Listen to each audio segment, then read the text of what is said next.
They called him the God of Silence, a man who owned the police, the judges, and the streets of Chicago. Lorenzo Moretti didn't have weaknesses, or so everyone thought. But on a freezing November night at the most exclusive gala of the year, the world discovered his only vulnerability: his mother. As the city's elite watched a cruel socialite force the confused elderly woman to her knees, Lorenzo did something terrified onlookers didn't expect. He waited. He watched, until a girl with holes in her shoes and nothing to lose stepped between the wolf and the lamb. This is the story of how a $20 an hour maid saved the soul of a monster. The grand ballroom of the Palmer House Hilton in downtown Chicago smelled of old money, expensive perfume, and underlying rot. It was the annual Winter Solstice Charity Gala, a masquerade for the city's predators to pretend they were saints. Crystal chandeliers, weighing as much as small cars, cast a fractured golden light over 300 guests holding flutes of Dom Perignon. High above them, on the shadowed mezzanine balcony, Lorenzo Moretti stood like a gargoyle carved from obsidian. He didn't drink. He didn't smile. He adjusted the cuffs of his bespoke Brioni suit, his eyes scanning the floor with the predatory focus of a shark in shallow water. At 32, Lorenzo was the don of the Moretti crime family. To the public, he was a logistics magnate. To the underworld, he was simply the architect. He built empires and demolished enemies with equal efficiency. "Sir," his bodyguard, a massive man named Silas, whispered into his earpiece, "Your mother has wandered away from the VIP table again. Nurse Hopkins is looking for her." Lorenzo's jaw tightened. "Find her, Silas. Gently. If anyone touches her, break their hand." "Understood, Nan." Lorenzo looked down, searching for the small, fragile figure of Isabella Moretti. His mother was suffering from early-onset dementia. Most days, she thought she was still a 19-year-old seamstress in Sicily. Tonight, Lorenzo had brought her out against his better judgment because she had cried, begging to see the pretty lights and the music. He couldn't say no to her. He never could. Down on the floor, the atmosphere was suffocating for Sophie Clark. Sophie adjusted the heavy silver tray of hors d'oeuvres, her arms aching. She was 23, invisible and exhausted. Her uniform, a generic black dress and white apron provided by the staffing agency, was a size too big, pinned awkwardly at the waist. She had been on her feet for 10 hours. Her rent was overdue, and her younger brother, Toby, needed an inhaler refill she couldn't afford until this shift was paid out. "Champagne, sir." "Madame," Sophie murmured, weaving through the crowd. She was a ghost to these people, a prop that held food. Near the center of the room, a commotion began to ripple through the crowd. The low hum of conversation spiked into sharp whispers. Sophie turned and saw an elderly woman in a vintage, slightly out-of-style velvet gown stumbling near the chocolate fountain. It was Isabella. She looked terrified, clutching a small beaded purse like a lifeline. The crowd parted around her, not to help, but to avoid contamination. Standing directly in Isabella's path was Beatrice Vane. Beatrice was the wife of a corrupt senator, a woman whose face was pulled tight by surgery and whose heart was harder than the diamonds around her neck. She was holding a glass of red wine, laughing loudly at a joke someone had made. Isabella, confused by the lights and the noise, reached out. "Matteo," she whispered, mistaking a waiter for her late husband. She stumbled. Her hand flailed and struck Beatrice's arm. The glass of red wine tipped. It was like a gunshot in a library. The dark crimson liquid splashed across the front of Beatrice's pristine white Givenchy gown. The music didn't stop, but the silence around them was absolute. Beatrice stared at her dress, her mouth dropping open in a silent scream of rage. She looked up at Isabella, her eyes bulging. "You stupid, senile old hag!" Beatrice shrieked, her voice cutting through the ambient noise. Isabella flinched, shrinking into herself. I'm sorry. The floor. It moved." "Sorry?" Beatrice stepped forward, looming over the smaller woman. "Do you know what this is? This is silk. It's worth more than your entire pathetic life." From the balcony, Lorenzo gripped the railing. The metal groaned under the pressure of his hands.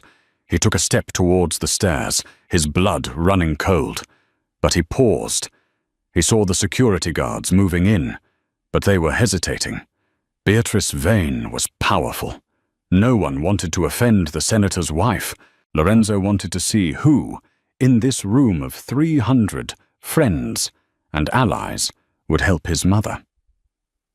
"Show me," he thought, darker than the night outside. "Show me who deserves to survive the night." Beatrice wasn't finished.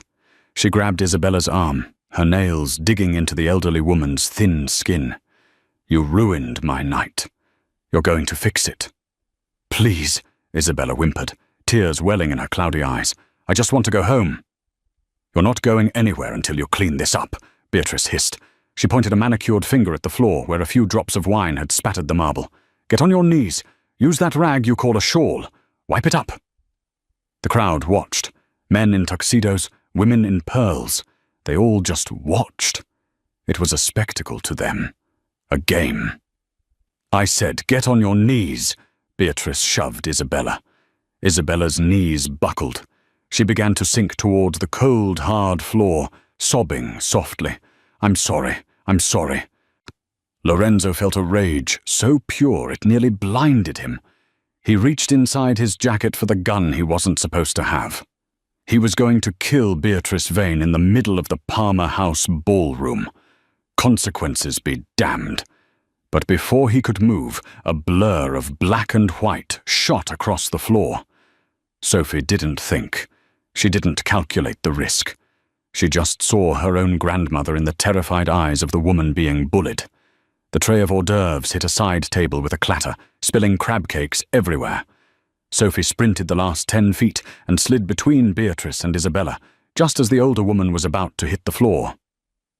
Sophie caught Isabella, wrapping her strong, work-hardened arms around the frail shoulders, holding her up. "Don't you dare touch her," Sophie said. Her voice was shaking, but it was loud enough to be heard. Beatrice blinked, stunned. She looked at the maid as if a cockroach had just spoken to her. "Excuse me? Do you know who I am? Get out of my way, you little servant." Sophie didn't budge. She could feel Isabella trembling against her chest, a bird caught in a storm.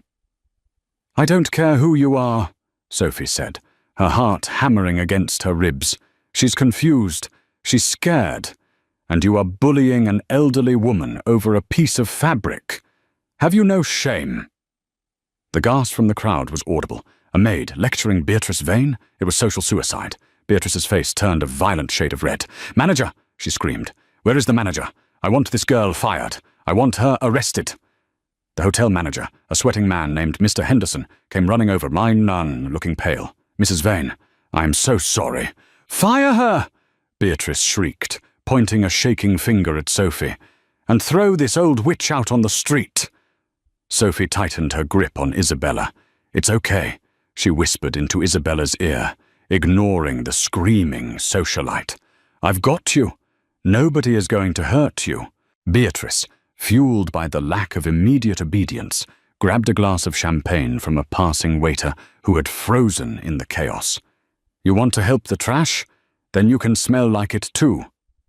With a vicious sneer, Beatrice threw the champagne. Sophie saw it coming. She spun around, shielding Isabella with her own body. The sticky, cold liquid hit Sophie squarely in the face and chest, soaking her hair and dripping down her apron. She gasped from the shock of the cold but didn't let go of Isabella. "There!" Beatrice laughed, looking around for validation from her peers. "Now the help matches the hag." Sophie wiped champagne from her eyes. She stood tall, dignity radiating from her despite the mess. She looked Beatrice dead in the eye. "If making me wet makes you feel powerful, ma'am, then I feel sorry for you. Your dress is ruined, but your character was clearly ruined long before tonight." Silence. Absolute, terrifying silence. Beatrice raised her hand to slap Sophie. "You insolent, Beatrice. The name was spoken softly, but it carried across the ballroom like the crack of a whip. It came from the grand staircase. Every head turned. The crowd parted like the Red Sea. Lorenzo Moretti was descending the stairs. He moved slowly, one step at a time. His face was unreadable, a mask of cold, beautiful marble. But his eyes were burning with a fire that promised ash and ruin.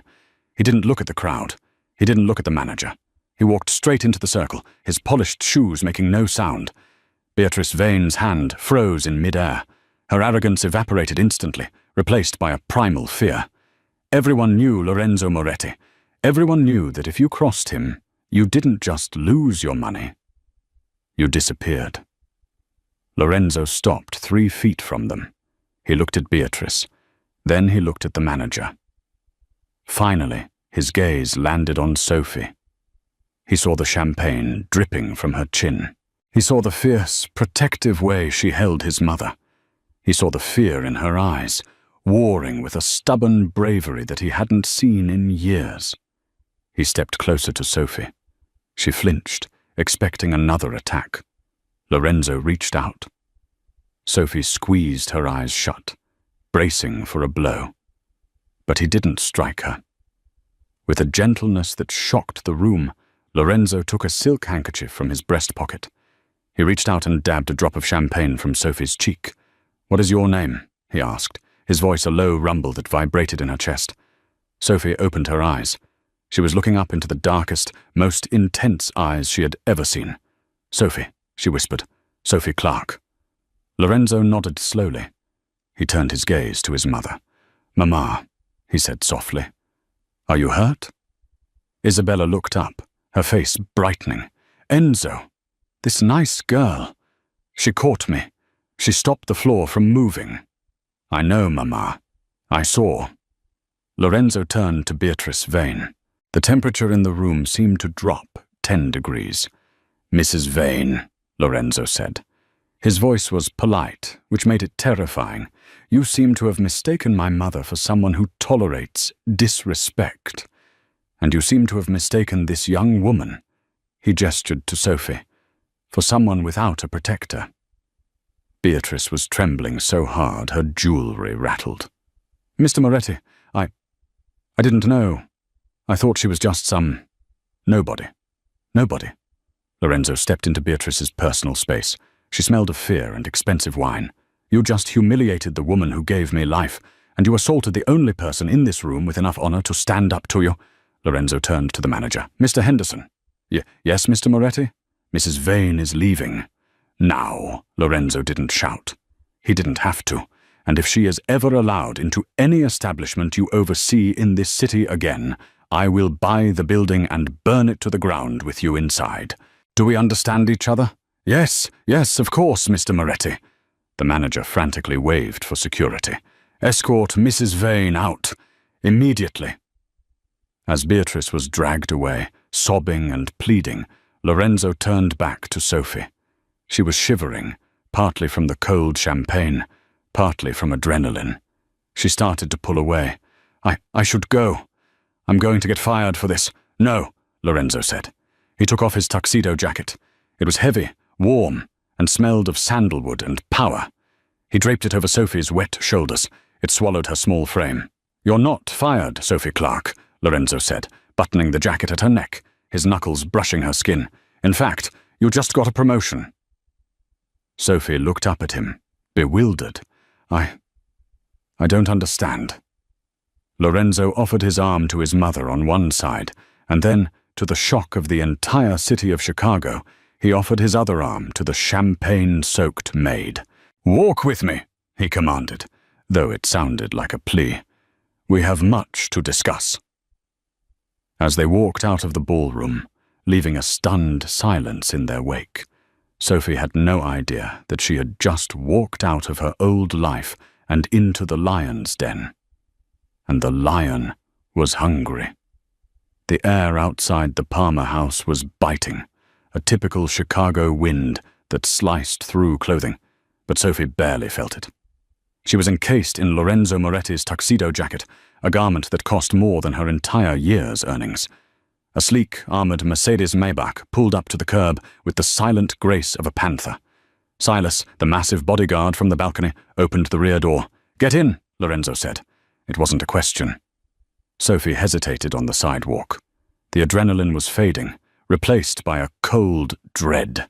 She had just publicly shamed a senator's wife and walked off with the city's most dangerous criminal. "Mr. Moretti, I really should go home. My shift is over."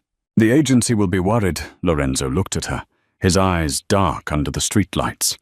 "The agency has already been informed that you are no longer in their employ. You are with me now." "What?" Sophie took a step back. "You can't just—" "Sophie," Isabella's voice drifted from inside the car. The elderly woman was already seated, wrapped in a cashmere blanket Silas had produced. "Please, dear. The dark scares me. I need someone to hold my hand." Sophie looked at the old woman. Isabella's eyes were wide and pleading. Then she looked at Lorenzo. His face was impassive, but his hand was holding the door open, waiting. "My brother," Sophie said, her voice small. "I have to get home to my brother. He's sick. He's waiting for me." "We will handle it," Lorenzo said. "Get in the car, Sophie." Sophie realized she had two choices: run and likely be hunted down, or get in the car and see where this rabbit hole went. She looked at Isabella again. With a sigh of defeat, she climbed into the back seat. The interior of the car smelled of rich leather and scotch. Lorenzo slid in beside her, the door closing with a heavy, pressurized thump that sealed them off from the world. As the car merged into traffic, silence filled the cabin. Sophie sat stiffly, her hands folded in her lap, stained with sticky champagne. Isabella immediately reached out and took Sophie's hand, humming a soft Italian lullaby. Lorenzo watched them from the opposite seat. He was analyzing Sophie, dissecting her like a complex business deal. He saw the scuffed black shoes, the red, chapped knuckles of a girl who scrubbed floors for a living, and the hollows under her cheekbones that spoke of skipped meals. "Why did you do it?" Lorenzo asked suddenly, breaking the silence. Sophie jumped slightly. "Do what?" "Step in. You knew who Beatrice Vane was. Everyone knows. You knew you would lose your job. Why risk it for a stranger?" Sophie looked down at Isabella's hand resting in hers. "She reminded me of my grandmother," she said softly. "She had dementia, too. People treated her like furniture. Like she wasn't a person anymore just because her memory was fading." Sophie looked up, her eyes flashing with a sudden spark of defiance. "It's not right. Nobody deserves to be humiliated just because they're confused." Lorenzo studied her. In his world, loyalty was bought, and altruism was a myth. People only acted when they had something to gain. But this girl, this starving, terrified girl, had thrown herself in front of a social predator for nothing. "You have a fire in you, Sophie Clark," Lorenzo murmured. "I like it." He pressed a button on the console. A glass partition slid up, separating them from the driver. "Let's talk business." "I'm a maid, Mr. Moretti. I don't have business with the head of the Moretti crime family." Lorenzo's lips quirked in a humorless smile. "You know who I am. Good. That saves time. I need a caretaker for my mother." Sophie blinked. "You have nurses. I saw them." "I have employees," Lorenzo corrected. "I have people who watch her to earn a paycheck. They are cold, clinical. They are afraid of her because they are afraid of me. Tonight, you were not afraid. You protected her. You treated her with dignity." He leaned forward, his elbows resting on his knees. "I want to hire you, exclusively. You will live at the estate. You will be her companion. You will ensure she never feels scared or alone again." Sophie shook her head. "I can't. I have Toby. He's 16. I'm his legal guardian. I can't just move into a mob boss's house." "Bring him." Sophie froze. "Excuse me?" "Bring the boy," Lorenzo said, as casually as if he were ordering coffee. "The estate is 10 acres. There is plenty of room. I assume he is still in school. We have a driver who can take him, and if he is sick, as you said, my private physician is one of the best in the country." Sophie's heart hammered against her ribs. It was a deal with the devil. She knew it. But she thought of the stack of final notice letters on her kitchen counter. She thought of Toby's wheezing at night because they couldn't afford the good inhalers. She thought of the leaky roof in their apartment in the bad part of town. "How much?" she asked, her voice trembling. Lorenzo didn't blink. $10,000 a month, plus room, board, and all medical expenses for your brother. Sophie's mouth went dry. 10,000. That was more than she made in 6 months. It was freedom. It was safety. But it was also a trap. "What's the catch?" she whispered. Lorenzo's eyes locked onto hers, intense and possessive. "The catch is that you belong to the family now. You live in my house. You follow my rules. And the most important rule is simple. What happens in the Moretti estate stays in the Moretti estate. You see nothing. You hear nothing. You speak to no one outside without my permission." He extended a hand. "Do we have a deal, Sophie?" Sophie looked at his hand, large, manicured, dangerous. Then she looked at Isabella, who was asleep on her shoulder. She took his hand. His grip was warm and firm. "Deal," she whispered. Lorenzo didn't let go immediately. He held her hand for a second longer than necessary. "Good. Welcome home, Sophie." The Moretti estate was not a house. It was a fortress disguised as a mansion. Located in the affluent suburb of Lake Forest, it was surrounded by 12-foot stone walls topped with electrified fencing. As the car passed through the massive iron gates, Sophie saw men patrolling the grounds with German shepherds. They wore suits, but the bulges under their jackets were unmistakable. "Is this necessary?" Sophie asked, looking out the window. "I have many enemies," Lorenzo replied simply. "Safety is an illusion, unless you enforce it." The car stopped in front of a sprawling Gothic revival mansion made of grey stone. It looked imposing, almost haunted, backlit by the moon. Silas opened the door. "We're here, boss." Lorenzo stepped out and helped his mother down. Isabella woke up, looking around confusedly. "Are we in Rome, Enzo?" "No, Mama, we're home. Go with Nurse Hopkins." A stern-looking woman in scrubs was waiting at the entrance. She looked terrified as she approached Lorenzo. "Sir, I am so sorry I lost her at the gala. We will discuss your incompetence later," Lorenzo said, his voice slicing through the cold air. "Take her to bed. If she wakes up distressed tonight, you are fired before sunrise." The nurse paled, grabbed Isabella's arm, and hurried her inside. Lorenzo turned to Sophie. She was standing by the car, looking small and overwhelmed in the massive driveway. "Come, Silas will fetch your brother in the morning. Tonight, you stay here." "I can't leave Toby alone tonight," Sophie protested. "He'll worry." "He has already been contacted," Lorenzo said, walking toward the massive oak front doors. "One of my men went to your apartment. He gave Toby a phone to call you. He is safe. There is a guard outside your door right now." Sophie stopped dead. "You sent men to my house? Without asking me?" Lorenzo stopped and turned slowly. "I am a thorough man, Sophie. I needed to verify your story, and I needed to ensure my new investment wasn't going to run away." "I'm not an investment," Sophie snapped, her fatigue giving way to anger. "I'm a person." Lorenzo stepped closer, towering over her. "In this house, you are what I say you are. Now come inside. It's freezing." Sophie followed him, fuming but helpless. The interior of the mansion was breathtakingly cold. Marble floors, high ceilings, expensive art that looked like it belonged in a museum, but no photos, no warmth. It felt like a mausoleum for the living. Lorenzo led her into a library that smelled of old paper and cigar smoke. A fire was crackling in the hearth, the only source of warmth she had felt in hours. "Sit," he commanded, pointing to a leather armchair. Sophie sat.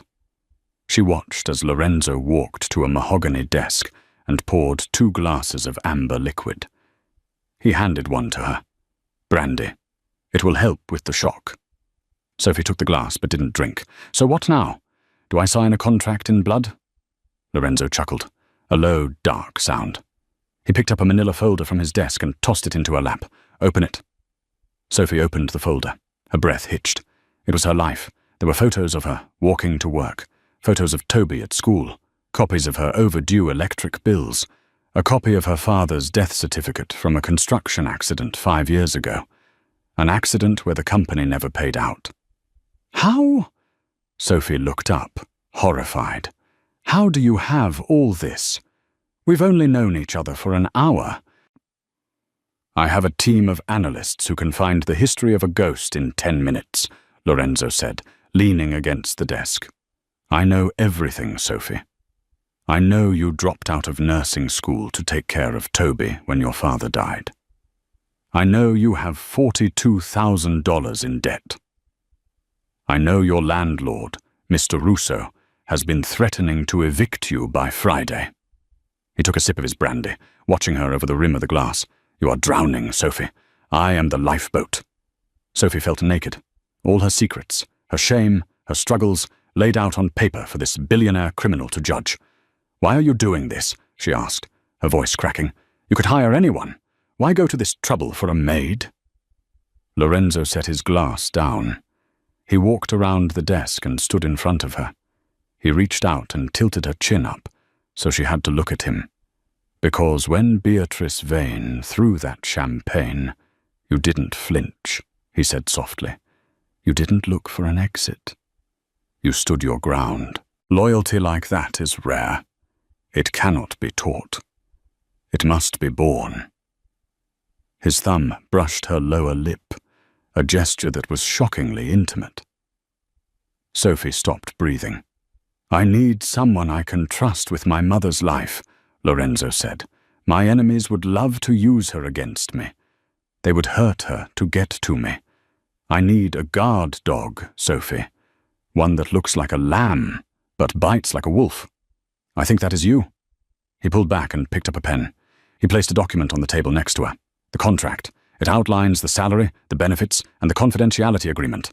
It also states that if you betray me, the consequences will be severe. Sophie looked at the paper. It was her salvation. It was Toby's future.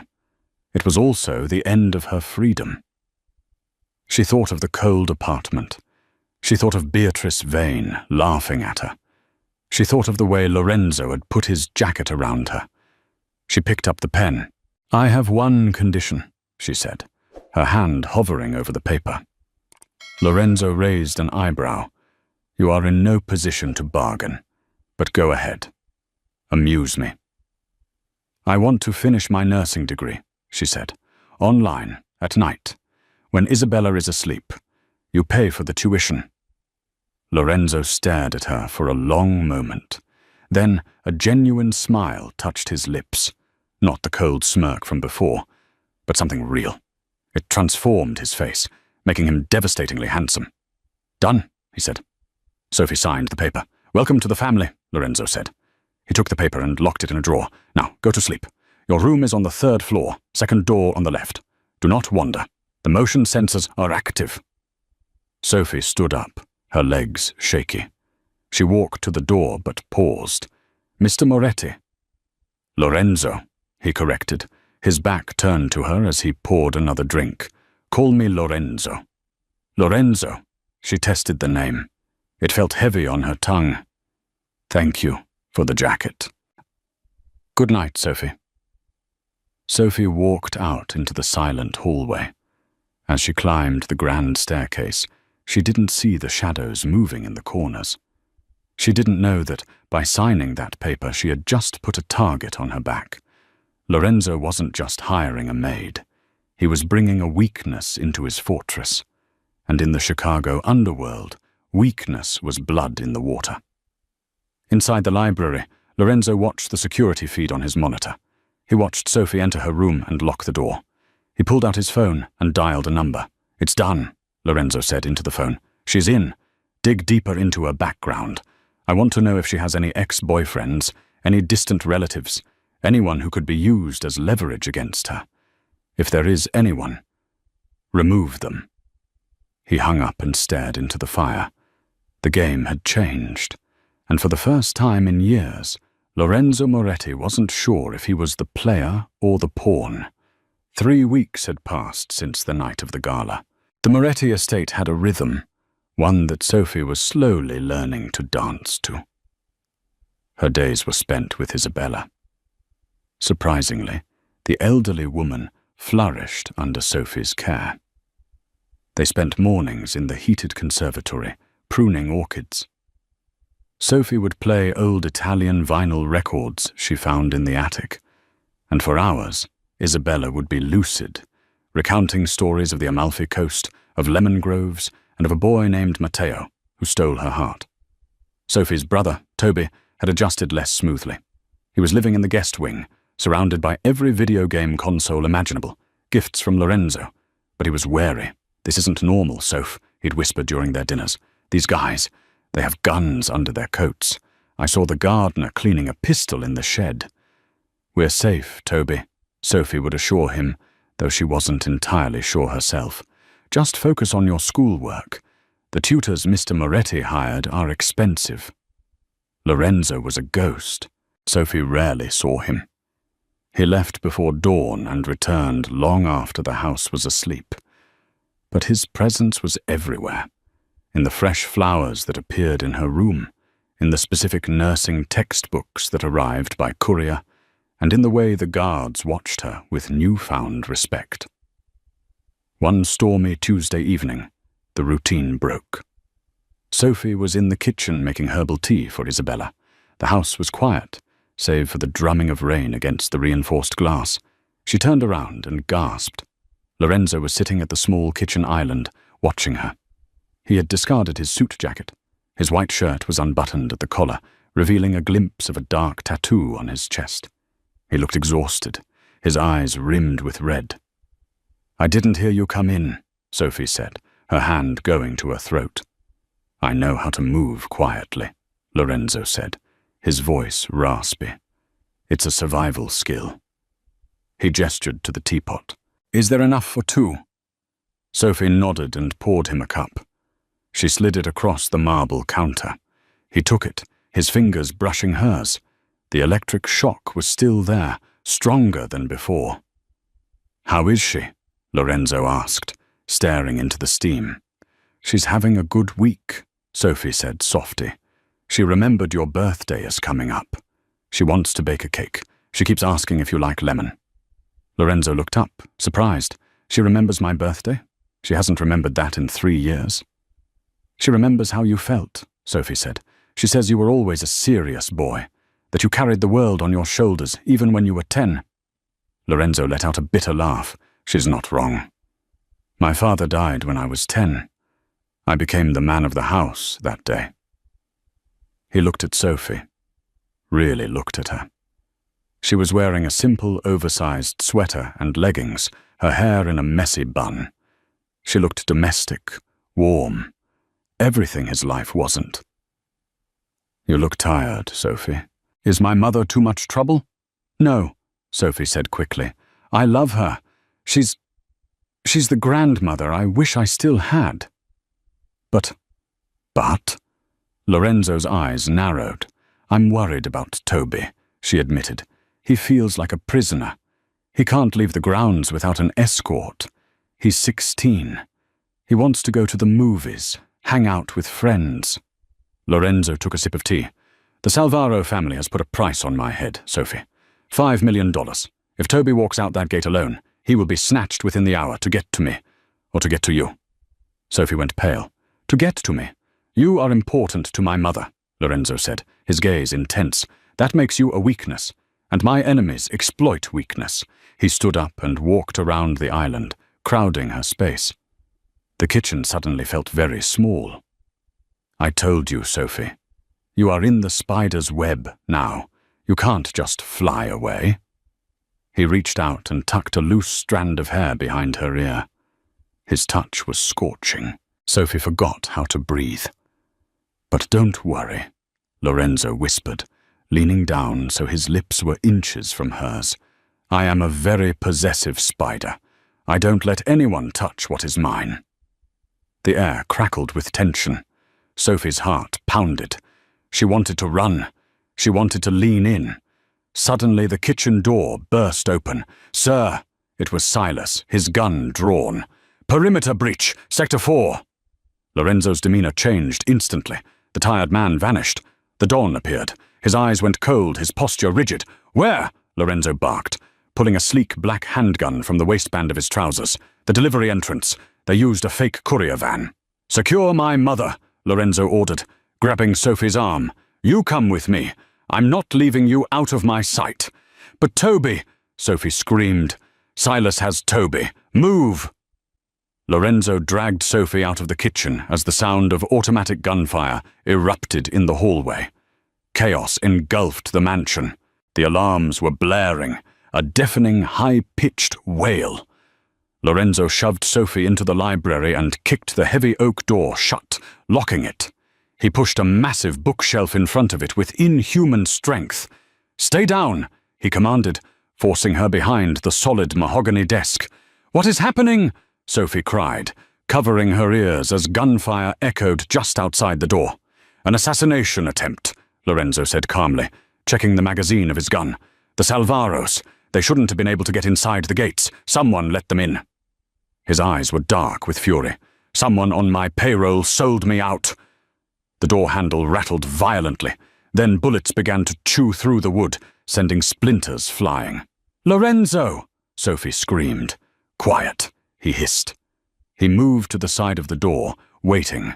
The wood gave way, and the door was kicked open.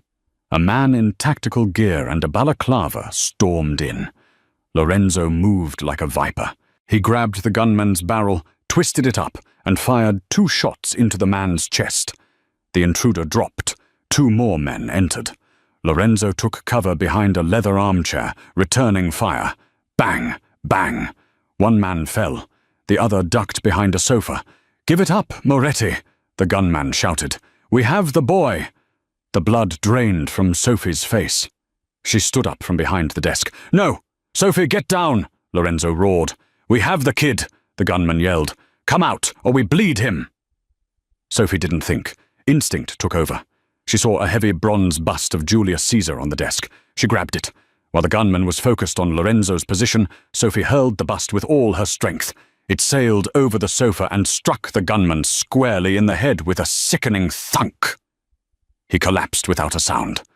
Lorenzo stood up, staring at her in shock. They have Toby!" Sophie panted, grabbing the gun from the dead man on the floor. She didn't know how to use it, but her hands were shaking with rage, not fear. "Where is he?" Lorenzo looked at her. This maid, this girl who cried over flowers, holding a semi-automatic weapon with the ferocity of a lioness. "Follow me," Lorenzo said. "Stay close." They moved into the hallway. Bodies of Lorenzo's guards lay on the floor. The air smelled of cordite and blood. They reached the main staircase. Below, in the foyer, 3 men were holding Toby. One had a knife to the boy's throat. Toby was crying, his face bruised. Isabella was there too, cowering on the stairs, screaming. "Let him go! Bad men! Go away!" "Drop the gun, Moretti!" the leader of the intruders shouted. He was a scarred man Sophie recognized from the news. Marco Salvaro, the rival Don's son. Lorenzo stopped at the top of the stairs. He held his gun up, showing his palms. "Let the boy go, Marco. This is between us." "The boy dies," Marco sneered. "Then the maid. Then you. Wait." Sophie stepped out from behind Lorenzo. "Sophie, no!" Lorenzo shouted. "Take me!" Sophie yelled, walking down the stairs, her hands raised. "I'm the one he cares about. Look at me. I'm the one living in his house. Let the boy go. He's nobody. Take me instead." Lorenzo froze. His heart stopped. She was offering herself as a trade. Marco looked at Sophie, then at Lorenzo. He saw the panic in Lorenzo's eyes, a panic that wasn't there for the money or the power. Marco smiled. "Well, well, the architect has a heart after all." "Fine. The girl for the boy." He shoved Toby towards the stairs. "Run, kid!" Toby scrambled up the stairs, sobbing. Sophie passed him, whispering, "Go to the safe room. Lock the door. She reached the bottom of the stairs. Marco grabbed her hair and yanked her back, pressing the cold knife against her neck. "Now," Marco grinned at Lorenzo. "Drop the gun, or I open her throat." Lorenzo dropped his gun. It clattered on the marble. "Good," Marco said. "Now kill him." He motioned to his men. But as the men raised their rifles, a shadow detached itself from the darkness of the hallway behind them. It was Silas. He was bleeding from a shoulder wound, but he was alive, and he was holding a shotgun. Boom! The man on the left disintegrated. In the confusion, Sophie stomped on Marco's foot with her heel and drove her elbow into his ribs. Marco grunted, the knife slipping. Lorenzo didn't hesitate. He vaulted over the banister, dropping 12 feet to the ground. He landed in a roll and tackled Marco before the man could recover. The fight was brutal and short. Lorenzo unleashed years of repressed rage. He broke Marco's arm with a snap, then delivered a knockout blow to the temple. Silence fell over the foyer. Lorenzo stood up, breathing hard, his knuckles bloody. He turned to Sophie. She was standing there, shaking, a thin line of blood on her neck where the knife had nicked her. "Sophie," he breathed. He crossed the distance in 2 strides and pulled her into his arms. He buried his face in her neck, holding her so tight it hurt. "You foolish, brave girl," he whispered against her skin. "You could have died." "He had Toby," she sobbed into his chest. "I couldn't let them hurt Toby." Lorenzo pulled back and cupped her face. His eyes were wild. "I would have burned the city to ash if they took you." And then he kissed her. It wasn't gentle. It was a kiss of adrenaline, of survival, of possession. It tasted of blood and fear and undeniable passion. Sophie kissed him back, gripping his shirt, anchoring herself in the storm. "Ahem," Silas cleared his throat, leaning against the wall, shotgun in hand. "Boss, we have a problem." Lorenzo broke the kiss, shielding Sophie with his body. "What?" Silas pointed his shotgun at the top of the stairs. Nurse Hopkins was standing there. She wasn't cowering. She was holding a pistol, and it was pointed directly at Isabella's head. "I'm sorry, Mr. Moretti," the nurse said, her voice trembling, but determined. "The Salvaros offered me $2 million. I have debts too." Lorenzo went deadly still. "If you hurt her, Hopkins, death will be a mercy I will not grant you." "Back off," Hopkins screamed. "Open the front door. I'm taking the old woman with me." Sophie looked at Isabella. The old woman looked confused, but not scared.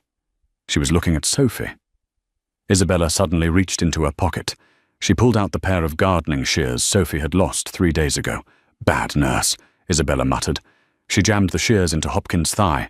Hopkins shrieked and dropped the gun. Silas moved instantly, rushing up the stairs to secure the nurse. Lorenzo looked at his mother, then at Sophie, and he started to laugh. It was a dark, relieved laugh. "My women," he said, shaking his head. "They are more dangerous than my men." But as the adrenaline faded, Sophie felt her legs give out. The world spun, and darkness took her. When Sophie opened her eyes, the world was white and smelled of antiseptic and expensive lilies. She blinked, trying to clear the fog in her brain. She wasn't in her room. She was in a hospital room, but it was unlike any she had ever seen. The walls were mahogany, the linens were silk, and the view out the window was of the Moretti private gardens. She tried to sit up, but a sharp pain in her side made her gasp. "Don't move!" The voice was rough, like gravel grinding together.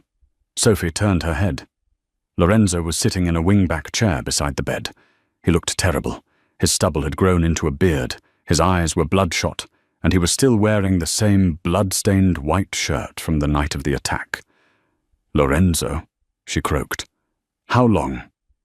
2 days, he said, standing up and pouring her a glass of water with a shaking hand. He held the straw to her lips. "You lost a lot of blood. The knife missed the artery by 2 millimeters. You also have a concussion." Sophie drank greedily. the cool water soothing her parched throat. Memories of the attack came flooding back. The gunfire, Marco Salvaro, the knife at her throat. "Toby," she gasped, gripping Lorenzo's wrist. "Where is Toby?" "He's fine," Lorenzo assured her, covering her hand with his. "He's in the game room with Silas. I think Silas is teaching him how to play poker. The boy is resilient." Sophie exhaled, her body sinking back into the pillows. "And Isabella?"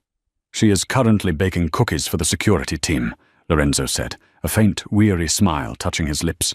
"She believes she defeated the bad man with her gardening shears. She is very proud of herself." Sophie let out a weak laugh that turned into a wince. "She did. She saved us." Lorenzo's face darkened. He sat on the edge of the bed, his weight making the mattress dip. He looked at her with an intensity that made her skin prickle. "You saved us, Sophie." He reached out and traced the bandage on her neck, his touch feather-light. "I watched the security footage. You threw a bust at an armed man. You offered yourself as a hostage. You fought back." He paused, his jaw tightening. "You are the most foolish person I have ever met." "I did what I had to do," Sophie whispered. "You are a maid," Lorenzo said, his voice rising slightly. "You are supposed to hide. You are not supposed to bleed for this family." "I'm not just a maid, though, am I?" Sophie challenged him, her eyes searching his. "Not anymore." Lorenzo stared at her for a long moment. Then he reached into his pocket and pulled out a piece of paper. It was the contract she had signed 3 weeks ago, the one that gave her a salary, a home, and a set of rules. He held it up so she could see it. Then, with deliberate slowness, he tore it in half, then in quarters. He let the pieces flutter to the floor like snow. Sophie's heart dropped. "You're firing me?" Panic rose in her chest. "Lorenzo, please, I have nowhere to go. If this is about the danger, I don't care. I can't go back to that apartment. I can't. Sophie, stop." He grabbed her shoulders gently. "I am not firing you. I am voiding the contract because it is an insult to what you are to me now." He leaned in close, his dark eyes burning with possessive fire. "Employees are replaceable. You are not." "Then what am I?" Sophie asked, her breath hitching. "You are my partner," Lorenzo said firmly. "You are the woman who stood in the fire with me and didn't burn. I don't want a maid, Sophie. I have plenty of people to clean my floors. I want a queen." He took her hand and pressed a kiss to her palm. "The Salvaros are gone. Marco is in a hole he will never crawl out of. Nurse Hopkins has been dealt with. The threat is neutralized. But my world is still dangerous. It will always be dangerous." He looked deep into her soul. "I am asking you to stay. Not for the money. Not for the nursing degree. But for me. Stay and rule this city by my side." Sophie looked at the man who had terrified Chicago for a decade. She saw the monster the world feared, but she also saw the man who wiped champagne off her face, the man who loved his mother, the man who had sat by her bed for 2 days straight. She thought of her old life, the invisibility, the struggle, the cold. Then she looked at the man offering her the world. "I have conditions," she whispered, a smile tugging at the corner of her mouth. Lorenzo laughed, the sound rich and genuine. "Of course you do. Name them." "Toby goes to a real high school. No more home tutors. He needs friends." "Done. I'll have a security detail shadow him invisibly. Isabella stays with us. Always. No nursing homes. She is my mother, Sophie. I would burn the world before I sent her away." "Granted." "And one more thing," Sophie said, pulling him closer by his shirt collar. "Yes?" "You have to promise to never wear that shirt again. It's ruined." Lorenzo smirked. "I'll burn it." He leaned down and kissed her. It was a promise sealed in silence, a vow that from this moment on, they were a united front. The architect had found his foundation, 6 months later. The annual Winter Solstice Charity Gala had returned to the Palmer House Hilton. The ballroom was just as opulent as it had been the year before. The chandeliers sparkled, the champagne flowed, and the elite of Chicago gathered to gossip and posture. But this year the atmosphere was different. There was a nervous energy in the air. Everyone was waiting. At the top of the grand staircase, the music swelled. "Ladies and gentlemen," the announcer's voice boomed, "Mr. Lorenzo Moretti and Mrs. Sophie Moretti." A hush fell over the room. Lorenzo appeared at the top of the stairs, looking devastating in a midnight blue tuxedo. But no one was looking at him. All eyes were on Sophie. She was wearing a gown of liquid gold that hugged every curve, designed by Versace specifically for her. Her hair, once messy and pulled back, cascaded in polished waves around her shoulders. Around her neck sat a necklace of diamonds and emeralds that was worth more than the hotel itself. But it wasn't the clothes that made the room stop. It was the way she carried herself. Gone was the hunched, tired girl with the heavy tray. In her place stood a woman who radiated power. She held her head high, her eyes scanning the crowd with a cool, calculating intelligence she had learned from her husband. She descended the stairs with Lorenzo, her hand resting lightly on his arm. They moved as one entity. As they reached the floor, the crowd parted instantly. Respect and fear cleared a path. Near the chocolate fountain, exactly where the incident had happened a year ago, stood a familiar figure. It was Beatrice Vane. The senator's wife had managed to claw her way back into a few social circles, though her reputation was tattered. When she saw Sophie, she froze. Her glass of wine trembled in her hand. Lorenzo stopped.